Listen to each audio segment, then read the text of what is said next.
Touring talkie ரசிகர்களுக்கு வணக்கம். வாங்க லென்ஸ் நிகழ்ச்சிக்கு போகலாம்.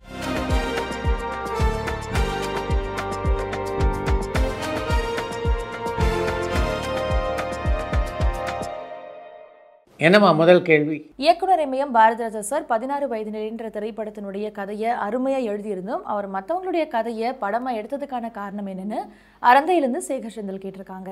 பாரதி நாயுடைய இயக்கத்தில் உருவான 16 வயது நிலை படத்தினுடைய கதை மிகச்சிறப்பாக அமைந்திருந்தது என்றால் அதுக்கு முக்கியமான காரணம் பல ஆண்டுகளாக பாரதி ராய் யோசித்து எழுதிய கதை அது. 16 வயது நிலை படத்தினுடைய வெற்றிக்கு பின்னாலே பல படங்களை இயக்கக்கூடிய வாய்ப்புகள் அவருக்கு வந்தன. அப்போ அவர்கிட்ட கதை இருந்ததா என்றால் இல்லை. அதன் காரணமாகத்தான் பல கதாசிரியரிடம் கதையை தேடத் தொடங்கினார். அவருடைய அந்த அணுகுமுறைக்கு அது ஒரு வகையில் தமிழ் சினிமாவுக்கு நல்லதாகவே அமைந்தது. அதன் காரணமாகத்தான் கலைமணி, ஆர் செல்வராஜ், வேதம்பூது, கண்ணன், ரத்னகுமார் போன்ற பல நல்ல நல்ல கதாசிரியர்கள் தமிழ் சினிமாவுக்கு கிடைத்தார்கள். காப்புரிமை சட்டத்தை மீறினதுக்காக இயக்குனர் சங்கர் சாரினுடைய 10 கோடி சொத்துக்கள் முடக்கப்பட்டுச்சு. அந்த முடக்கப்பட்ட சொத்துக்கள் எல்லாம் எந்திரன் திரைப்படத்தினுடைய கதை என்னுடையதுன்னு உரிமை கோரின எழுத்தாளர் ஆரூர் தமிழ்நாடனுக்கே போய் சேருமான்னு அன்னம்பேர்லேருந்து குப்பராஜ் கேட்டிருக்காங்க. காப்புரிமை சட்டத்தை மீறியதற்காக இயக்குனர் சங்கருடைய சொத்துக்களை முடக்கியதே சரியில்லை அப்படின்னு கூட ஒரு சாரார் இப்போது விவாதம் செய்து கொண்டிருக்கிறார்கள். முதல்ல அந்த பிரச்சனைக்கு ஒரு முடிவு வரட்டும், அதற்கு பின்னால் இதை பற்றி நம்ம பேசலாம். பாசன்கிற பாஸ்கரன் பார்ட் 2 எடுக்கிறாங்களா சார்? அப்படி அந்த திரைப்படத்தை எடுத்தாங்கன்னா அதில் நீங்கள் இருப்பீங்களான்னு காஞ்சிபுரம்லேருந்து சரவணன் கேட்டிருக்காங்க. பாசன்கிற பாஸ்கரன் பார்ட் 2 படத்தை எடுப்பதற்கான முயற்சிகள் 2 ஆண்டுகளுக்கு முன்னாலே மிக தீவிரமாக நடைபெற்றன. ஆனால் அதுக்கு பிறகு இப்போ பார்த்தீங்கன்னா அதை பற்றி யாரும் பேசுவதாக தெரியல.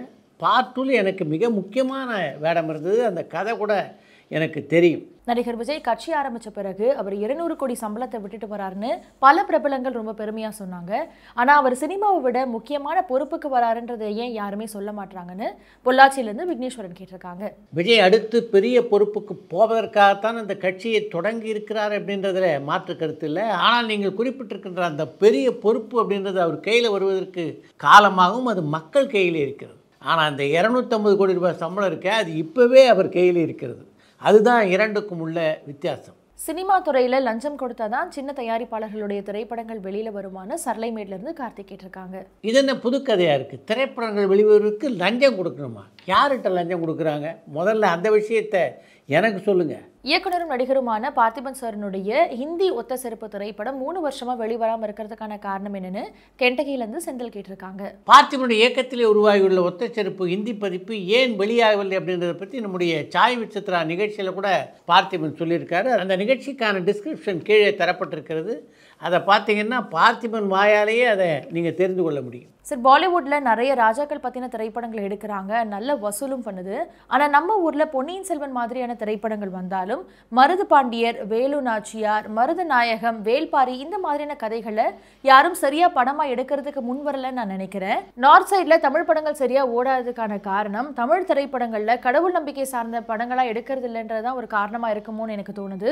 இதை பற்றின உங்களுடைய கருத்து என்னென்னு பூனேலேருந்து பிரவீன் கேட்டிருக்காங்க. வட இந்தியாவிலேயே 2.2, அமரன் போன்ற பல படங்கள் மிகப்பெரிய வெற்றி அடைந்திருக்கின்றன. இந்த படங்கள் எல்லாம் வெற்றி பெற்றதுக்கு கூட கடவுள் நம்பிக்கை தான் காரணம் அப்படின்னு நீங்கள் சொல்ல வரீங்களா? நடிகர் துருவ் விக்ரம் இப்போ என்ன பண்ணிட்டு இருக்காரு? அவருடைய படங்கள் ரொம்ப வருஷம் ஆயிடுச்சுன்னு பாலக்கோட்லேருந்து ஜான் கேட்டிருக்காங்க.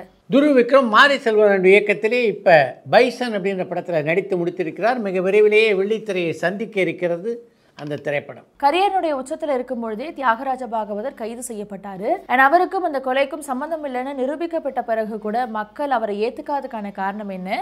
அவர் புது ட்ரெண்டுக்கு அப்டேட் ஆகாததா அல்லது மக்களுடைய வெறுப்பு தான் இதுக்கான காரணமானு கேரளாலேருந்து ஜெயராஜ் கேட்டிருக்காங்க.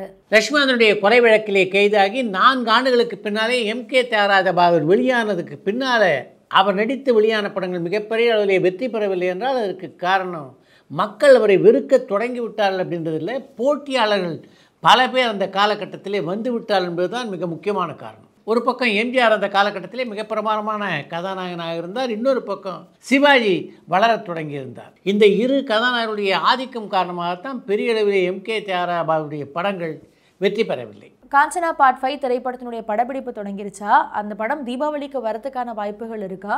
நடிகர் ராகவா லாரன்ஸனுடைய அடுத்தடுத்த திரைப்படங்களை பற்றின அப்டேட் இருந்தால் ஷேர் பண்ண முடியுமான்னு தென்காசியிலேருந்து பாலாஜி கேட்டிருக்காங்க.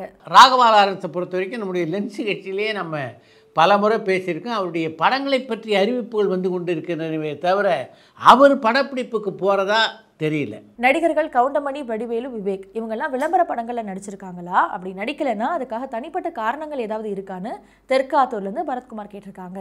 கவுண்டமணி பொறுத்த வரைக்கும் திரைப்படங்கள் தவிர வேறு எதிலும் பங்கேற்பதில்லை அப்படின்றத ஒரு கொள்கையாகவே வைத்திருக்கிறார். அதே மாதிரி வடிவேலும் விளம்பர படங்களில் நடித்ததில்லை, ஆனால் விவேக் பல விளம்பர படங்களிலே நடித்திருக்கிறார். உலக நாயகன் கமல்ஹாசன் சார் நடித்த குணா திரைப்படத்தினுடைய ஸ்டோரி அண்ட் ஸ்க்ரீன் பிளேக்கு சாப் ஜான்னு ஒருத்தருடைய பெயர் வரும். அவர் யாருன்னு சொல்ல முடியுமான்னு பாலக்கோட்லேருந்து சங்கர் கேட்டிருக்காங்க.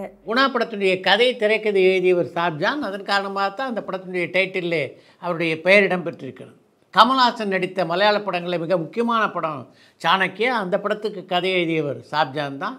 மலையாளத்திலே பல திரைப்படங்களுக்கு அவர் கதை எழுதியிருக்கிறார். தமிழ் எடுத்துக்கிட்டிங்கன்னா சில்லுன்னு ஒரு காதல், சிவப்பு மழை போன்ற படங்களுக்கும் கதை எழுதியவர் சாப் ஜான் தான். சார், காதலர் தினம் திரைப்படத்திலிருந்து ஓமரியா பாடலை 4K தரத்தில் யூடியூப்பில் வெளியிட்டிருந்தாங்க. அந்த பாடலை பார்க்கவே அவ்வளோ ஃப்ரெஷ்ஷாக இருந்தது. படத்தை ரீரிலீஸ் பண்ணுறதுக்கான வாய்ப்புகள் இருக்கான்னு கோவையிலேருந்து சுந்தர் கேட்டிருக்காங்க. காதலர் தினம் படத்தினுடைய உரிமையை யார் வைத்திருக்கிறார்களோ அவங்க இதுக்கு முயற்சி எடுத்தால் தான் உண்டு. டிராகன் திரைப்படத்துக்கு எல்லா தரப்புல இருந்தும் மிக சிறப்பான விமர்சனங்கள் வந்திருக்கு. இந்த வருஷத்தின் முதல் பிளாக் பஸ்டர் திரைப்படமா டிராகன் திரைப்படம் அமையறதுக்கான வாய்ப்புகள் இருக்கான்னு சென்னையிலிருந்து ராமகிருஷ்ண ராஜா கேட்டிருக்காங்க.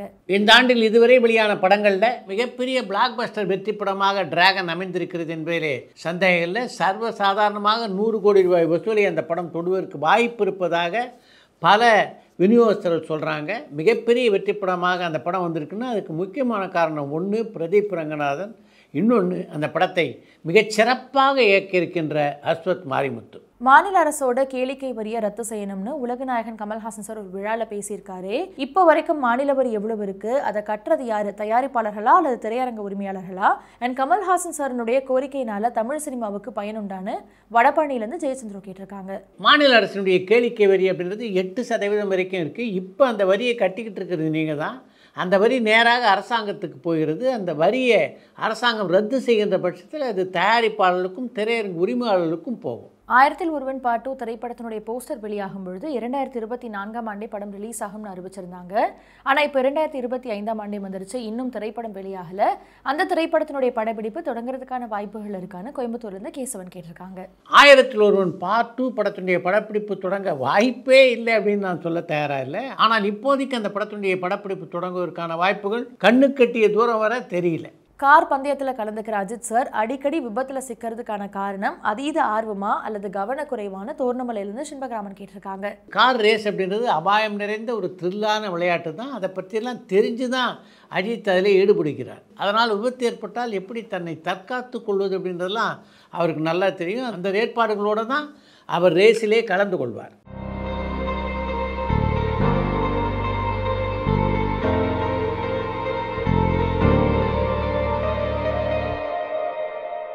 சினிமானால மாணவர்கள் ரொம்ப டிஸ்ட்ராக்ட் ஆகிறாங்க, அதுக்காக நிறைய நேரம் செலவிடுறாங்க, ஆனால் அதனால ரொம்ப கெடுறாங்கன்னு மக்கள் மத்தியில் பொதுவாக ஒரு கருத்து இருக்குது. ஆனால் இந்த நிலைமையில படங்களுடைய வெற்றி விழாக்கள், ஆடியோ லான்ச் எல்லாம் கல்லூரியில் நடக்கிறத தவிர்க்கலாமே, இதை பற்றின உங்களுடைய கருத்து என்னன்னு பெல்ஜியம்லேருந்து ஹரிகுமார் லக்ஷ்மணன் கேட்டிருக்காங்க. இப்பெல்லாம் பார்த்தீங்கன்னா படிப்பே பல மாணவர்களுக்கு மிகப்பெரிய ஸ்ட்ரெஸ்ஸாக இருக்குது. அதிலிருந்து அவர்கள் விடுபடுவதற்கான ஒரு வாய்ப்பு என்று இதை கொஞ்சம் பாசிட்டிவாக பாருங்களேன். அடுத்து இன்று ஒரு தகவல். கவிஞர் கண்ணதாசன், வாலி, வைரமுத்துவுக்கு பின்னாலே தமிழ் சினிமாவிலே பாட்டு எழுதுவதில் மிகப்பெரிய சாதனை செய்தவர் தான் நா. முத்துக்குமார். மறக்க முடியாத பல பாடல்கள் எழுதிய நா. முத்துக்குமாருடைய ஆசை பாடலாசிரியர் ஆக வேண்டும் என்பது அல்ல அப்படின்றதை உங்களில் எத்தனை பேர் அறிவீர்கள் அப்படின்னு எனக்கு தெரியல. ஒரு தமிழ் படத்தை இயக்கி அதற்கு பின்னாலே ஹிந்தி படத்தை இயக்கி அதற்கு பின்னாலே ஆங்கில படத்தை இயக்கி உலகளவிலே பெயர் பெற வேண்டும் என்பதுதான் முத்துக்குமாருடைய மிகப்பெரிய கனவாக இருந்தது. காஞ்சிபுரத்தை மையப்படுத்தி சில்க் சிட்டி என்ற பெயரிலே ஒரு கதையை கூட அவர் எழுதி வைத்திருந்தார். அது மட்டுமின்றி பச்சையப்பர் கல்லூரி அனுபவத்தை மையமாக வைத்தும் ஒரு கதையை அவர் எழுதி வைத்திருந்தார்.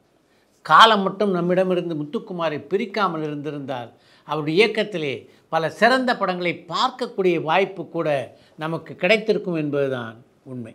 முதல் படத்தை நடித்ததுக்கும் கிழக்கு சிம்ம நடித்ததுக்கும் என்ன வித்தியாசம்? ஐ திங்க் செகண்ட் படத்தில் வந்து நமக்குன்னு ஒரு தாட் ப்ராசஸ் வரும் இல்லையா, அப்போ சார்கிட்ட திருப்பி பேச ஆரம்பிச்சிட்டேன் கொஞ்சம்.